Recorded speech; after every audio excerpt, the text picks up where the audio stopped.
Hi hello সবাই কেমন আছো? আশা করি ভালো আছো। আজ একটা নতুন ভিডিওতে সবাইকে স্বাগত জানাই। ফার্স্ট কোয়েশ্চেনে চলে যাই। বলছে বৈদিক শব্দ ঋতর অর্থ হলো, বৈদিক শব্দ ঋত এর অর্থ হলো কেবল নৈতিক নিয়ম বা আদেশ, কেবল মহাজাগতিক আদেশ, নৈতিক ও মহাজাগতিক আদেশ। এটা হচ্ছে ঋত। এটা হচ্ছে একদম ভারতীয় দর্শনের প্রথম অধ্যায় থেকে নেওয়া হয়েছে এবং সেখানে ঋত ঋণের কথা আরও বলা আছে। সেইখানে ঋত বলা হচ্ছে যে ঋতুর যে নিয়মটা সেটা হচ্ছে নৈতিক হবে এবং মহাজাগতিক এবং সেটা আদেশপূর্ণ হবে, যেটা নিয়ম কানুন সমস্ত কিছুই যেমন বিশ্বজগতে সবাই মেনে চলবে তেমন দেবতারাও মেনে চলবে। এই যে নিয়মটা ঋতর যে নিয়ম। 2 নম্বর কোশ্চেন হচ্ছে সাংখ্য দর্শন নিম্নলিখিত কোন যুক্তিটি প্রকৃতির অস্তিত্ব সাধক যুক্তি নয়? আচ্ছা, এইখানে একটা বোঝার জন্য একটা ভালো বলে দিই। বলছে ভেদানাং পরিমাণা, তাহলে তুমি একটা সংস্কৃত শ্লোকের নাম পড়তে পারবে। ভেদানাং পরিমাণাৎ সমন্বয়াৎ শক্তি প্রভৃতিশ্চ কারণ কার্য বিভাগাৎ অবিভাগাৎ বৈশ্য রূপস্য। তো এইখানে যদি বলা হয় যে কোনটা মানে প্রকৃতির অস্তিত্ব সাধক যুক্তি নয়, তাহলে ভেদানাংটা তো হলো, ভেদানাং পরিমাণাত্রা গেল, সমন্বয়াত গেল, কার্যকারণ গেল, তো ভক্তিভাবাত্রা নয়। এটা ভক্তিভাবাত্রা হচ্ছে পুরুষের ক্ষেত্রে যায়। মীমাংসা সূত্র গ্রন্থের প্রথম ভাষ্যকারকে সবর স্বামী হচ্ছে প্রথম মীমাংসা সূত্রের হচ্ছে ভাষ্যকার। জৈন মতে দেহের বন্ধন কি না, দেহের বন্ধনের কারণ হলো সম্বর। আর আশ্রব কি, আশ্রবটা হচ্ছে এটা হচ্ছে উত্তর হচ্ছে সম্বর নয়, আশ্রব। দেহের বন্ধনের কারণ হচ্ছে আশ্রব আর হচ্ছে সবর হচ্ছে মোক্ষ, যে আমরা মোক্ষ লাভের কারণ হচ্ছে সংবর। মোক্ষ লাভের অবস্থা হচ্ছে মানে তার কারণটা হচ্ছে সম্বর। আর নির্জরা কি না, নির্জরা হচ্ছে পূর্ণের যে আমরা কর্মপুদ্গলগুলো আমাদের মধ্যে জমে আছে সেগুলোকে ক্ষয় করা এবং নতুন ঢুকতে না দেওয়া, এটাই। বাহ্য অনুমেয়বাদী কারা? বাহ্য অনুমেয়বাদী সৌতান্ত্রিকরা, যারা হচ্ছে বাহ্য প্রত্যক্ষবাদী তারা হচ্ছে বৈভাষিক। আলয় বিজ্ঞানের মতবাদের প্রবর্তককে আলয় বিজ্ঞান যে সেটা হচ্ছে অসঙ্গ। এটা আলয় বিজ্ঞান কোন সম্প্রদায়ের তত্ত্ব? এটা হচ্ছে যোগাচার সম্প্রদায়ের তত্ত্ব। ন্যায় মতে ঈশ্বর হলো জগতের উপাদান কারণ, নিমিত্ত কারণ, উপাদান ও নিমিত্ত উভয় কারণ। এর হচ্ছে সঠিক উত্তর হচ্ছে জগতের নিমিত্ত কারণ। জগতের নিমিত্ত কারণ হচ্ছে ঈশ্বর। বৈশেষিক মতে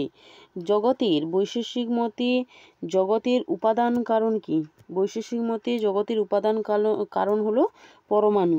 এবার পরমাণু, দ্রণুক, তশ্রেণু এগুলো তো আলাদা, মানে দ্রণুক হচ্ছে দুটো পরমাণু যুক্ত হয়ে দ্রণুক হলো, আবার তিনটে দ্রণুক যুক্ত হয়ে ত্রশ্রেণু হলো, সেগুলো থেকে আবার চতুরণুক হবে। তারপরে পৃথিবীতে যে জগতে যত বস্তু হয়েছে সেই সমস্ত কিছু সৃষ্টি হবে। কোন গ্রন্থটি চার্বাক দর্শনে আকার গ্রন্থ? তা হচ্ছে সর্বদর্শন সংগ্রহ হচ্ছে দর্শনের আকার গ্রন্থ। বায়ু গন্ধবান যেহেতু বায়ুতে স্নেহ আছে, এটি কি ধরনের হেত্যাভাস ঘটেছে? এটাতে বিরুদ্ধ হেত্যাভাস ঘটেছে। কেন বিরুদ্ধ হেত্যাভাস ঘটলো না, বায়ু গন্ধবান নয়। বায়ু কি? বায়ু হচ্ছে স্পর্শযুক্ত। আর গন্ধ কার ধর্ম? গন্ধ হচ্ছে পৃথিবীর ধর্ম। তাই হচ্ছে এখানে বিরুদ্ধ, মানে দুটো স্ববিরোধী কথা বলা হচ্ছে। 11 দাগের কোশ্চেনে বলা আছে যে ন্যায় মতে সকল ধূমের প্রত্যক্ষ হয় কোন সন্নিকর্ষের দ্বারা? সামান্য লক্ষণ সন্নিকর্ষের দ্বারা সমস্ত ধূমের যে ধূমত্ব জাতি আমরা প্রত্যক্ষ করতে পারি বা ধূম প্রত্যক্ষ করতে পারি। বৈশেষিক মতে ব্যাপকতম জাতি বা সামান্য হলো কি না পর সামান্য, আর অপর হচ্ছে ব্যাপকত নয়, একদম কম জায়গা, যেমন ঘট পট এগুলো। আর দুটোর মিডিল হচ্ছে ব্যাপকও নয় আর কম ব্যাপকও নয়, সেটা হচ্ছে কি না পরাপর সামান্য। সাংখ্যমতে প্রমাণ কয় প্রকার? সাংখ্যমতে প্রমাণ 3 প্রকার। প্রত্যক্ষ অনুমান শব্দ। শারীরিক ভাষ্য কার লেখা? শারীরিক ভাষ্য শঙ্করাচার্যের। শারীরিক ভাষ্য শঙ্করাচার্যের লেখা। রামানুজের কার্যকারণ তত্ত্বের নাম কি? রামানুজের কার্যকারণ তত্ত্বের নাম হলো ব্রহ্ম পরিণামবাদ। দৃষ্টব্যাপ্য কারণ থেকে অদৃষ্ট ব্যাপক কার্যের অনুমান। না, যখন কারণ থেকে আমরা কারণ দেখে যখন কার্যের অনুমান করি সেটা হচ্ছে পূর্ববোধ, আর শেষবোধ হচ্ছে যেটা শেষ থেকে দেখি, অর্থাৎ কার্য দেখে কারণের অনুমান করাটা হচ্ছে শেষবোধ অনুমান। আর কেবল অন্যায় তো যেখানে যে অনুমানে কেবলমাত্র অন্যয় মানে মিল দৃষ্টান্তগুলো থাকে, আর সামান্য দৃষ্টতে যেখানে হচ্ছে তোমার শেষবোধে মানে সামান্য দৃষ্ট অনুমান যেটা সেটা হচ্ছে দুই ধরনের, ব্যতিরেকী আর হচ্ছে মিল দুটোই থাকে। যোগ শাস্ত্র মতে সমাধি সম্প্রজ্ঞাত সমাধি কয় প্রকারের? সম্প্রজ্ঞাত সমাধি চার প্রকার। যোগ দর্শনের মূল গ্রন্থ কি? যোগ দর্শনের মূল গ্রন্থ হচ্ছে যোগসূত্র। বৈশেষিক মতে গাধা ঘোড়া নয়, এটি কিসের উদাহরণ? এটি হচ্ছে অনন্যাভাবের উদাহরণ। আর অত্যন্তাভাবে কি হয় না, অত্যন্তাভাবে হয় যে কোনো কালেই থাকে না, 3 কালেই থাকে না। যেমন সসের সিংহের অভাব, অর্থাৎ খরগোশের মাথায় সিংহের অভাব, সিংহের কথা বলা হচ্ছে। তো যেমন আকাশে কুসুমের অভাব, এগুলো হচ্ছে 3 কালেই থাকে না, অতীত, বর্তমানে এবং ভবিষ্যতে কোনো সময় থাকে না। তা হচ্ছে অত্যন্তাভাব। আর প্রাগভাব হচ্ছে উৎপত্তির পূর্বে যে জিনিসের যে বস্তুর অভাব। আর ধ্বংসভাব ধ্বংসের পরে বস্তুর যে অভাব, সেই ধ্বংস অবশেষে, সেটা হচ্ছে ধ্বংসাভাব।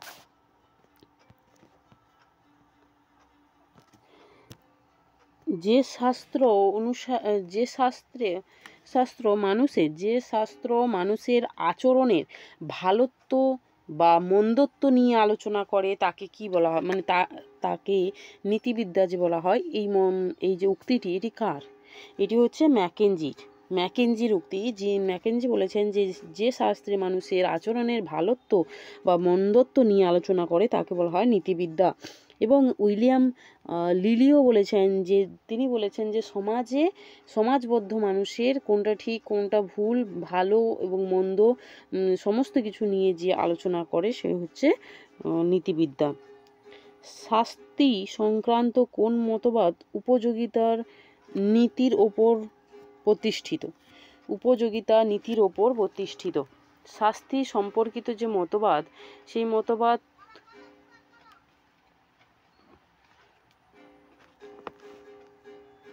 শাস্তি সম্পর্কিত যে মতবাদ সেটি কোন মতবাদের সঙ্গে যুক্ত সেটা বলতে হবে। শাস্তি সম্পর্কিত যে মতবাদ সেটা হচ্ছে প্রতিরোধাত্মক মতবাদকে বলা হয়, যেখানে হচ্ছে উপযোগিতা নীতির উপর ভিত্তি করে এই মতবাদ প্রতিষ্ঠা করা হয়। এখানে কি বলা হয় না, এখানে বলা হয় যে মানুষের দৃষ্টান্ত স্বরূপ মানুষকে অ্যাকচুয়ালি দৃষ্টান্ত হিসাবে ব্যবহার করা হয়। কীরকম না হচ্ছে কোনো কিছু অপরাধ করার পর তাকে শাস্তি কেবলমাত্র এটার জন্য দেওয়া হয় যাতে অন্য কেউ না করে, তো দৃষ্টান্তমূলক শাস্তি। এবং তাহলে যদি বলে দৃষ্টান্তমূলক শাস্তি কোন মতবাদ স্বীকার করে, তখন হবে প্রতিরোধাত্মক মতবাদ। এবং এই মতবাদ কে স্বীকার করেন না, এই মতবাদ স্বীকার করেন বেনথামের মধ্যে শাস্তির প্রকৃত উদ্দেশ্য কি না, প্রকৃত উদ্দেশ্য হলো সমাজের হিত সাধন বা সমাজের ভালো করা। নীতি উপযোগবাদের সমর্থক কে? নীতি উপযোগবাদের সমর্থক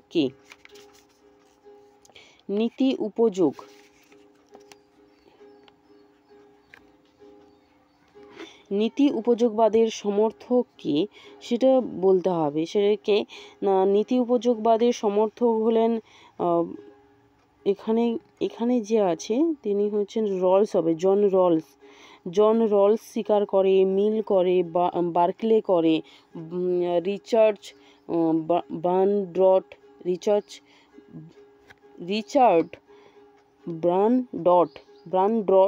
এরা স্বীকার করে। তো এটার সঠিক উত্তর হচ্ছে জন রলস নীতি উপযোগবাদের সমর্থন করেন। বার্কলে, রলস, মিল, ব্রানডট এরা হচ্ছে নীতি উপযোগবাদ স্বীকার করে। যদি বলে কর্ম উপযোগবাদ কে সমর্থন করে, কর্ম উপযোগবাদ সমর্থনকারী বেনথাম, মিল, স্মার্ট, ফেলচার এবং মিল। বেনথাম মানে মিল তাহলে নীতি উপযোগও স্বীকার করছে, কর্ম উপযোগবাদও স্বীকার করছে। বেনথাম, মুর, স্মার্ট, ফেলচার হচ্ছে কর্ম উপযোগবাদ স্বীকার করে।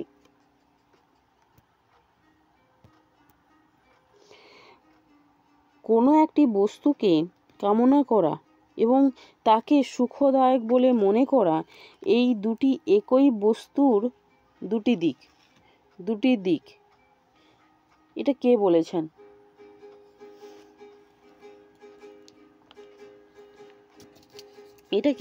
বলতে হবে। বেনথাম, মিল, না হচ্ছে তোমার এপিকিউরিয়াস, না অ্যারিস্টিপাস? এটা কে বলেছেন? না এটা বলেছেন যে হচ্ছে মিল বলেছেন। না কোনো একটি বস্তুকে কামনা করা এবং তাকে সুখদায়ক বলে মনে করা, এই দুটি একই বস্তুর দুটি দিক। এটা কে বলেছেন? না মিল বলেছেন। এটা বলেছেন কে? মিল বলেছেন।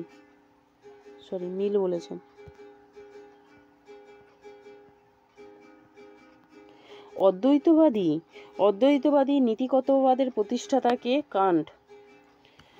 কোন মতবাদ অনুসারী বিশেষ ব্যক্তির বিশেষ পরিস্থিতিতে সম্পাদিত বিশেষ কর্মের নৈতিক মূল্যায়ন করা হয়? তা হচ্ছে কর্ম উপযোগবাদ।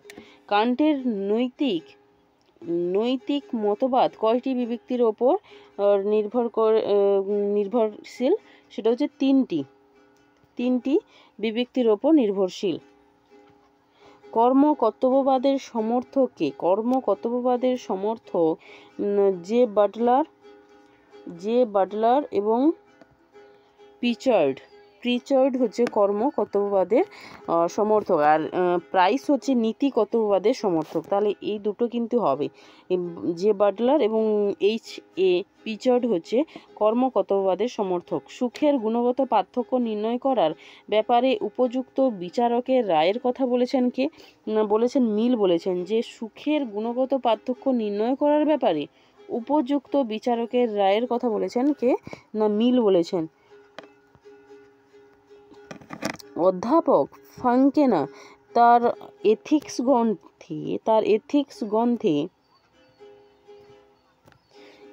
গ্রন্থে কত প্রকার কর্তব্যবাদের উল্লেখ করেছেন?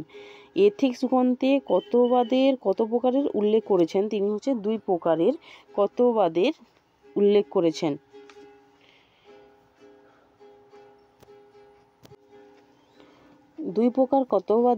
করেছেন। কোন গ্রন্থে? এথিক্স গ্রন্থে।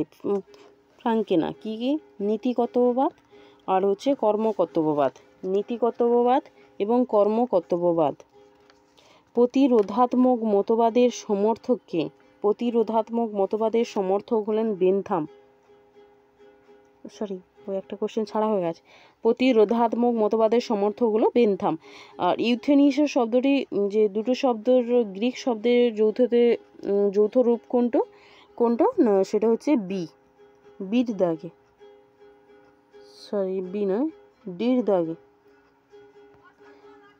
ইউ এবং থেনেটাস হচ্ছে দুটোকে মিলে হচ্ছে ইউথেনেসিয়া শব্দটি গঠিত হয়েছে। আচ্ছা, ইউথেনেসিয়া কথার অর্থ হচ্ছে কিপা হত্যা বা সৌজন্য হত্যা বা উত্তম মৃত্যু বা সুখের মৃত্যু, এগুলো মানে ইউথেনেসিয়ার অ্যাকচুয়ালি আক্ষরিক অর্থ। শতসঞ্জাত ক্রিয়া, প্রতিবর্ত ক্রিয়া, সহজাত ক্রিয়া, অনুকরণী ক্রিয়া, এগুলি হচ্ছে সবই অনৈতিক ক্রিয়া বা নীতি বহির্ভূত ক্রিয়া। ইন্দ্রিয়গ্রাহ্য বস্তুগুলি সামান্যের নকল বা অনুরূপ মাত্র। কে বলেছেন? এটা বলেছেন প্লেটো। আকারবাদে বলেছেন। অ্যারিস্টটলের সামান্য সম্পর্কে যে মতবাদ তা হচ্ছে কি? বস্তুবাদ। এটা হচ্ছে বস্তুবাদ। নিছক শূন্য থেকে কোনো কিছুর উৎপন্ন হয় না। কে বলেছেন? দেকার্ত বলেছেন। দেকার্তের সংশয়বাদকে কোন ধরনের সংশয়বাদ বলা হয়? প্রারম্ভিক সংশয়বাদ। আর হিউমের হচ্ছে একদম অন্তিম। স্পিনোজা কোন গ্রন্থে গুণের লক্ষণ দিয়েছেন? এথিক্স গ্রন্থে দিয়েছেন। অ্যারিস্টটলের মতে 4 প্রকার কারণের মধ্যে 2টি মুখ্য কারণ হলো কি না আকার এবং উপাদানগত কারণ। প্লেটোর মতে সর্বোচ্চ জ্ঞান কি না বিশুদ্ধ বুদ্ধিলব্ধ জ্ঞান হচ্ছে প্লেটোর মতে সর্বোচ্চ জ্ঞান। প্লেটোর মতে সর্বোচ্চ জ্ঞান কি না প্লেটোর মতে সর্বোচ্চ জ্ঞান হলো বিশুদ্ধ বুদ্ধিলব্ধ জ্ঞান। প্লেটোর মতে যদি জ্ঞান কয় প্রকার বলে, প্লেটোর মতে জ্ঞান হচ্ছে 4 প্রকার। সেটা আমি আগের দিন একটা ক্লাসে বলেছিলাম যে 4 প্রকারের জ্ঞান হয়। প্রথম হচ্ছে আমাদের অভিজ্ঞতা, যারা কল্পনা জল্পনা, তারপরে হচ্ছে কি না মতামত বা বিশ্বাস, তারপরে কি না কিছু হচ্ছে আমরা অভিজ্ঞতার মাধ্যমে যেগুলো পাই সেগুলোকে স্বীকার করব অস্বীকার করব, তারপরে হচ্ছে শেষ হচ্ছে বিশুদ্ধ বুদ্ধিলব্ধ, যেটা প্রত্যয় বা বুদ্ধিলব্ধ জ্ঞান, সর্বোচ্চ শ্রেষ্ঠ জ্ঞান যেটা। বিচারমূলক অতীন্দ্রিয় ভাববাদী কে না কান্ট। অতীন্দ্রিয় ভাববাদী হলেন কান্ট। কান্টের দেশকালের ধারণাটি কোন গ্রন্থে মানে কোন ধারণাটি উল্লেখ আছে কোথায় না ট্রান্সেন্ডেন্টাল এস্থেটিক গ্রন্থে আছে। বৌদ্ধিক প্রকারগুলির ব্যাখ্যা করতে গিয়ে কান্ট কত প্রকার অবধারণের কথা বলেছেন না 12 প্রকারের কথা বলেছেন। আর এই যে 10 প্রকার আছে এটা কিন্তু অ্যারিস্টটল স্বীকার করেন। অ্যারিস্টটল হচ্ছে 10 প্রকারের অবধারণ স্বীকার করেন। জগতের স্বরূপ সম্পর্কে কার মতবাদ সর্বমানসবাদ নামে পরিচিত? সেটা হচ্ছে লাইবনিজ। বার্কলে কয়টি দ্রব্য স্বীকার করেছেন? 2টি দ্রব্য স্বীকার করেছেন। স্পিনোজা তার কোন গ্রন্থে দ্রব্যতত্ত্ব নিয়ে আলোচনা করেছেন? মোনাডোলজি গ্রন্থে হচ্ছে দ্রব্যতত্ত্ব নিয়ে আলোচনা করেছেন, অর্থাৎ মোনাড নিয়ে আলোচনা করেছেন। বলছে এসে কনসার্নিং হিউম্যান আন্ডারস্ট্যান্ডিং গ্রন্থটি কার না গ্রন্থটি হচ্ছে লকের। জ্ঞানতাত্ত্বিক অদ্বৈতবাদ কাকে বলা হয়? না বার্কলের ভাববাদকে জ্ঞানতাত্ত্বিক অদ্বৈতবাদ বলা হয়। আর হেগেলের ভাববাদকে বলা হয়, হেগেল তো একজন ওরা হচ্ছে স্পিরিচুয়াল, ঠিক মনে আসছে না এখন, বলতে পারছি না তাই। লকের বৈজ্ঞানিক বস্তুবাদ বা প্রতিরূপী বস্তুবাদ একই জিনিস। বৈজ্ঞানিক বস্তুবাদের প্রবর্তককে বৈজ্ঞানিক বস্তুবাদ হচ্ছে লক। বৈজ্ঞানিক বস্তুবাদের প্রবর্তক হলেন লক। কার্যকারণ সম্পর্ক নিয়মে নিয়মানুগতিতা মতবাদ এটি কার না এটি হচ্ছে হিউমের। এই তত্ত্বটা হচ্ছে কার্যকারণ তত্ত্ব, যেটাকে সতত সংযোগ তত্ত্ব বলা হয়। পূর্ববর্তী সংশয়বাদ সম্ভব নয় কে বলেছেন? না এটি হিউম বলেছেন। পূর্ববর্তী সংশয়বাদ সম্ভব নয় কে বলেছেন? না হিউম বলেছেন। এক খণ্ড লোহাকে তরল করার শক্তি অগ্নিতে বর্তমান। লকের মতে অগ্নির এই গুণটির নাম কি? এটা হচ্ছে 3য় প্রকারের গুণের কথা বলেছেন। সাইকোলজি শব্দটি এসেছে সাইকো এবং লোগাস শব্দ থেকে। লোগাস শব্দ থেকে। গেস্টাল শব্দটির অর্থ কি? রূপ, সংগঠন, নকশা, এগুলো সবই হবে।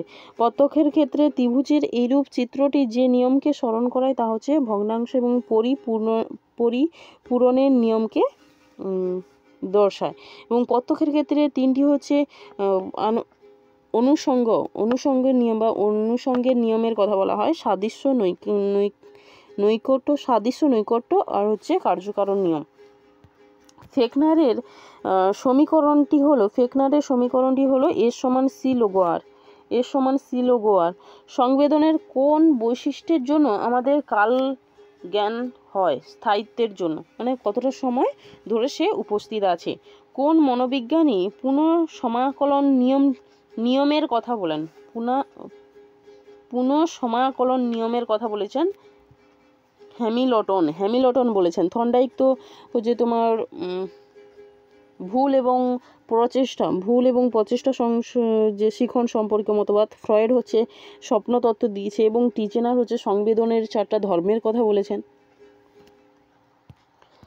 মনোযোগের পরিসর নির্ণয়ের জন্য ব্যবহৃত হয় না ক্ষণদিক নামক যন্ত্র এবং স্ট্যাচিস্টোস্কোপ ব্যবহার করা হয়। এই একসঙ্গে সিডি মানে এ আর সি দুটোই হবে। থর্নডাইকের মতবাদ, শিখন সম্পর্কে থর্নডাইকের মতবাদ, প্রচেষ্টা এবং ভুল সংশোধনের বা ভ্রম সংশোধনের মতবাদ। প্রাচীন অনুবর্তন তত্ত্বের প্রবক্তা হলেন প্যাভলভ। সহজাত প্রবৃত্তি সম্পর্কে মনস্তত্ত্ববাদের সমর্থক হলেন ম্যাকডুগাল স্টাউট। বলছে শিশুর ভয়কে সাপেক্ষীকরণের মাধ্যমে দূর করা যায়। তিনি কে বলেছেন? ওয়াটসন বলেছেন যে শিশুর ভয়কে সাপেক্ষীকরণের মাধ্যমে দূর করা যায়।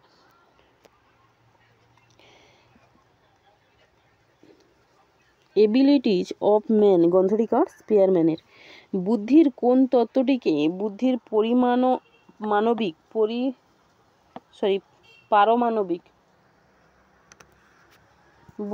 পারমাণবিক তত্ত্ব বলা হয় না বহু উপাদান তত্ত্বকে বলা হয়? নির্জ্ঞান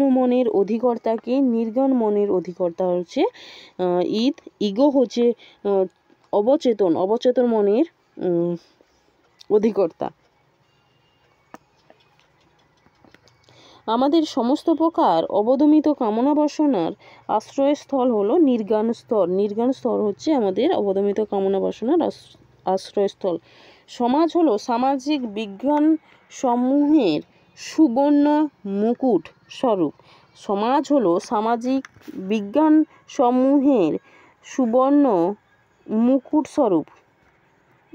স্বরূপ। কে বলেছেন? না গ্রিসবার্ড বলেছেন, অধ্যাপক গ্রিসবার্ড বলেছেন এই কথাটি।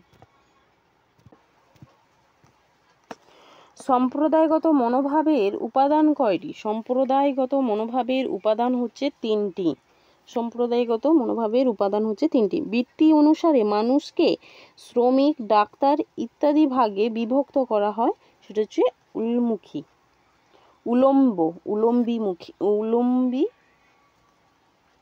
উলম্বী বিভাগ। আধুনিক সমাজে জাতিভেদ প্রথা ছিল রুদ্ধ সমাজের প্রতীক।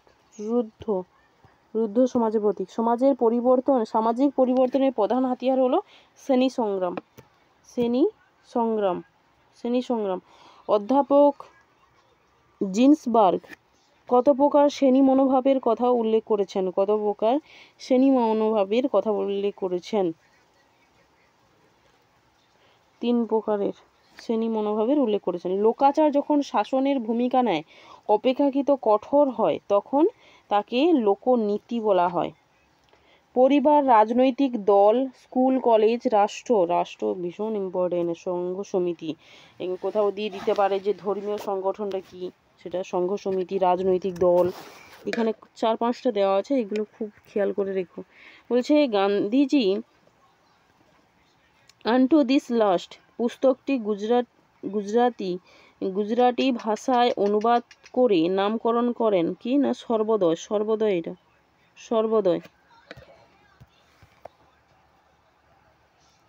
অছিবাদের মূল উৎস। গান্ধীজি সন্ধান পান কোথায়? না ঈষদ উপনিষদে, এবং এখানে হবে ন্যায় রক্ষক, যেহেতু এখানে ঈষদ উপনিষদ নেই। ডেমোক্রেসি শব্দটি এসেছে দুটো শব্দ, ডেমোস এবং ক্রেটাস। ডেমোস কথার অর্থ হচ্ছে গণতন্ত্র। বৈধ অবরোহ যুক্তিবাক্য ও সিদ্ধান্তের সম্পর্ক সবসময়ের জন্য প্রসূক্তি, আর অবরোহেতে প্রসূক্তি সম্বন্ধ থাকে না। যুক্তিবিদ্যা হলো সকল বিজ্ঞানের প্রবেশদ্বার বলেছেন কপি বলেছেন।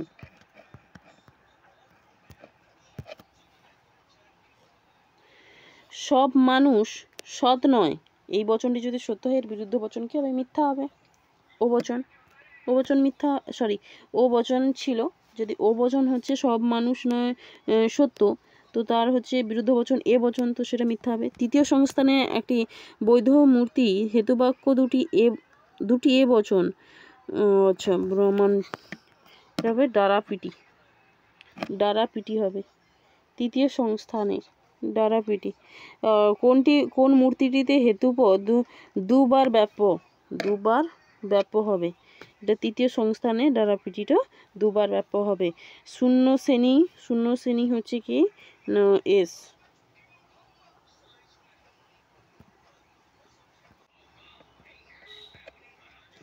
যদি এমন হয় যে ন্যায়টি চতুষ্পদী দোষে দুষ্ট, তাহলে ন্যায়টি অবৈধ। ন্যায়টি অবৈধ এখানে অনুগ স্বীকারজনিত দোষ। বলছে negation first bracket negation P dot negation Q, এর বিরুদ্ধ বচন কি হবে? এ বচন হবে। দ্বিপাকল্পিক বচনের আকার পি ইমপ্লাই কিউ। কোনো ছাত্র পরিশ্রম ছাড়া উন্নতি করতে পারে না। কোনো ছাত্র স্টুডেন্ট এবং লেবার অর্থাৎ পরিশ্রমী, এখানে এইটা হবে ফার্স্ট হবে। কোনো ছাত্র পরিশ্রম ছাড়া উন্নতি করতে পারে না।